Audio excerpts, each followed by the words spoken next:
В России меняется подход к лесовосстановлению. О поправках, которые готовит федеральное правительство, президенту России доложил министр природных ресурсов. Отныне к тем, кто занимается работой по очистке площадей от лесных насаждений под какие-либо объекты, надо позаботиться и о посадочном материале, чтобы компенсировать урон природе.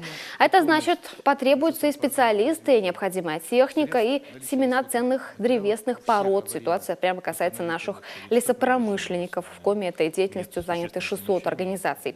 В общем объеме они производят более трети всей продукции и столько же валютной выручки.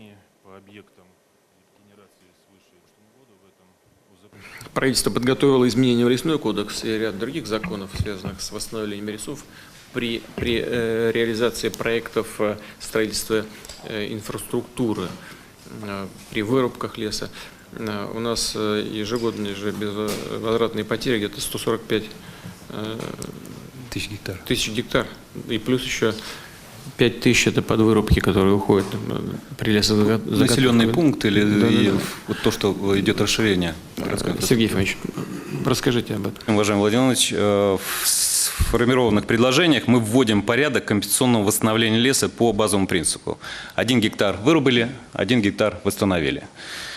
Жесткий принцип, который должны все будут, кто вот занимается линейными объектами, рубкой леса, все должны будут выполнять. Одновременно данным законопроектом мы хотим значительно повысить качество лесовосстановления, установив, по сути, квалификационные требования к операторам. Они предусматривают обеспечение и оборудование, техникой, лесными семенами, посадочным материалом. На сегодня предложения фактически всеми согласованы, и наша задача как можно быстрее ввести их в действие. Также хотел бы напомнить, что ранее в соответствии с вашим поручением мы также значительно усилили возможность граждан самостоятельно решать судьбу леса в зонах массового проживания людей, зеленые зоны так называемые. В соответствии с вашим поручением сегодня активно создаются лесопарковые зеленые пояса. Более 53 регионов активно подключились к этой работе. В настоящем времени зеленые щиты уже созданы в 8 субъектов Российской Федерации. Вместе с тем мы понимаем, что лес – это экономический ресурс, который необходимо вовлекать в экономический оборот.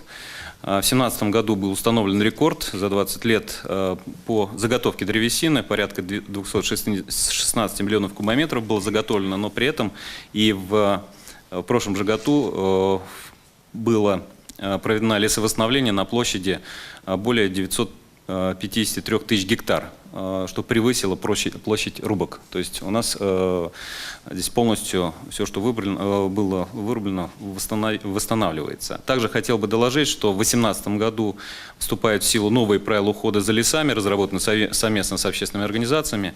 Их выполнение как раз позволит улучшить и хозяйственные характеристики лесного фонда и также внедрить модель интенсивного воспроизводства лесов. Спасибо. Хорошо, спасибо. Когда ожидается принятие этих поправок? Мы на весну хотим. Уже, в принципе, весной это работает Госдума. Хорошо, спасибо.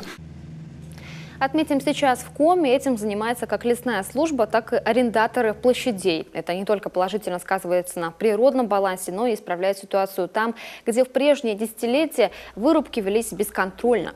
Сегодня лидерами в лесовосстановлении считаются Усть-Куломский, Прилузский и Карткировский районы. На них приходится более половины всех работ.